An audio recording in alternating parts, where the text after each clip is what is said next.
السلام علیکم ورحمۃ اللہ وبرکاتہ۔ میں عدنان خان اور آپ دیکھ رہے ہیں آئی سی ورلڈ۔ ستاروں کے کفریہ علم سکھانے میں آج کے نام والے مسلم نوجوان سوشل میڈیا پر بہت زیادہ چھائے ہوئے ہیں۔ اس کا جو مین ریزن ہے وہ یہ ہے کہ ہمارے معاشرے کے مسلم ہو یا غیر مسلم، دونوں ہی ان چیزوں سے بہت زیادہ متاثر ہوتے ہیں، سوائے ایجوکیٹڈ پرسن کے۔ غیر تعلیمی یافتہ لوگ ہی ان چیزوں کے پیچھے بھاگتے ہیں۔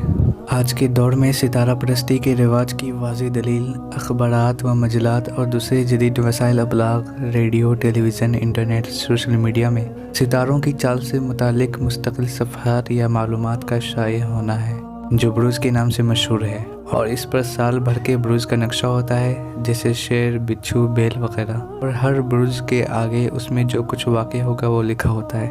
جب مرد عورت کی پیدائش فلاں بروج میں ہوں گی تو اس سے کہا جائے گا کہ تمہیں فلاں مہینے میں یہ اور یہ حاصل ہوگا، جیسا کہ کاہن اور نجومی آدمی کی کنڈلی نکال کر اور اس کا جائزہ بنا کر کرتے ہیں، اور وہ اس عمل سے کسی نہ کسی طرح متاثر بھی ہوتا ہے۔ ذرائع ابلاغ میں اس طرح کی چیزوں کا پانا اس بات کی دلیل ہے کہ کاہنوں اور جادوگروں کا وجود آج کے دور میں بہت زیادہ ہے۔ ہمارا اور آپ کا خواہ شک ساس، بہو، خالہ یا پھوپھی پر جاتا ہے۔ اصل جادوگر یہی لوگ ہیں، تو آپ کے پیسے بھی لوٹتے ہیں، آپ کے گھروں میں لڑائیاں بھی کرواتے ہیں اور آپ کا ایمان بھی خراب کرتے ہیں۔ اس میں سب سے زیادہ نقصان آپ کی آخرت کا ہوتا ہے، کیونکہ یہ لوگ آپ کے ایمان کو خراب کر دیتے ہیں۔ آئیے دیکھتے ہیں اس بارے میں شریعت کیا کہتی ہے۔ صحیح بخاری کی روایت ہے، حضرت زید بن خالد رضی اللہ تعالیٰ عنہ اس حدیث کے راوی ہیں۔ وہ کہتے ہیں، حدیبیہ کے سال ہم رسول اللہ صلی اللہ علیہ وسلم کے ساتھ نکلے تو ایک دن رات میں بارش ہوئی۔ حضور صلی اللہ علیہ وسلم نے صبح یعنی فجر کی نماز پڑھائی، اس کے بعد ہم سے خطاب کیا اور دریافت فرمایا، معلوم ہے تمہارے رب نے کیا کہا؟ ہم نے عرض کی کہ اللہ اور اس کے رسول کو زیادہ علم ہے۔ تو آپ صلی اللہ علیہ وسلم نے فرمایا کہ اللہ تعالیٰ فرماتا ہے، صبح ہوئی تو میرے کچھ بندوں نے اس حالت میں صبح کی کہ ان کا ایمان مجھ پر تھا، اور کچھ نے اس حالت میں صبح کی کہ وہ میرا انکار کیے ہوئے تھے۔ یعنی کچھ لوگوں نے ایمان کی حالت میں صبح کی اور کچھ لوگوں نے کفر کی حالت میں صبح کی۔ تو جس نے کہا کہ ہم پر یہ بارش اللہ کے رزق، اللہ کی رحمت اور اللہ کے فضل سے ہوئی ہے، تو وہ مجھ پر ایمان لانے والا ہے اور ستاروں کا انکار کرنے والا ہے۔ اور جو شخص یہ کہتا ہے کہ یہ بارش فلاں ستارے کی تاثیر سے ہوئی ہے، تو وہ ستاروں پر ایمان لانے والا اور میرے ساتھ کفر کرنے والا ہے۔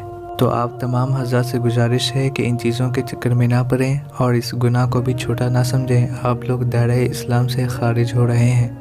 ایک اور حدیث اسی کے اکارڈنگ ملتی ہے، سنن ابن ماجہ اور ابو داؤد کی روایت ہے، عبداللہ بن عباس رضی اللہ تعالیٰ عنہما اس حدیث کے راوی وہ کہتے ہیں کہ اللہ کے رسول صلی اللہ علیہ وسلم نے فرمایا، من اقتبس علما من نجوم اقتبس شعبۃ من السحر زاد ما زاد۔ جس نے نجوم کا کوئی علم سیکھا اس نے جادو کا ایک حصہ سیکھا، چنانچہ جو اس میں اپنا حصہ بڑھانا چاہتا ہے بڑھا لے۔ اس حدیث سے یہ بات واضح ہوتی ہے کہ علم نجوم جادو کا ایک حصہ ہے، جس پر یقین رکھنا یا اس کو سیکھنا کفر اور شرک ہے۔ اب آپ کے ذہن میں یہ سوال آتا ہوگا کہ اللہ نے ستارے کیوں پیدا کیے؟ تو اس کا جواب اللہ تعالیٰ نے اپنے قرآن مجید میں واضح طور پر فرما دیا ہے۔ سورہ نام آیت نمبر 97 میں اللہ تعالیٰ فرماتا ہے، وَهُوَ الَّذِي جَعَلَ لَكُمُ النُّجُومَ لِتَهْتَدُوا بِهَا فِي ظُلُمَاتِ الْبَرِّ وَالْبَحْرِ قَدْ فَصَّلْنَا الْآيَاتِ لِقَوْمٍ يَعْلَمُونَ۔ اور وہ ایسا ہے جس نے تمہارے لیے ستاروں کو پیدا کیا تاکہ تم ان کے ذریعے سے اندھیروں میں، خشکی میں اور دریا میں راستہ معلوم کر سکو۔ بے شک ہم نے دلائل خوب کھول کر بیان کر دیے ان لوگوں کے لیے جو خبر رکھتے ہیں۔ اس آیت سے آپ لوگوں کو بھی سمجھ آ گیا ہوگا کہ اللہ تعالیٰ نے ستارے کیوں پیدا کی۔ لیکن تفسیر ابن کثیر میں سلف کے 3 اقوال موجود ہے۔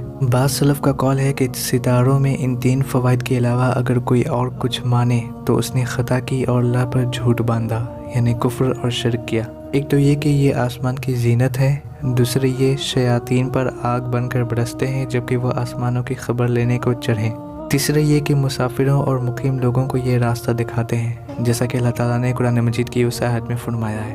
یہ اسی آیت کی تفسیر میں سلف نے یہ لکھا ہے۔ اس کے علاوہ اگر کوئی علم نجوم یا ستاروں پر کوئی بھی یقین رکھے یا کوئی بھی عقیدہ رکھے، وہ کفر اور شرک عقیدہ ہوگا۔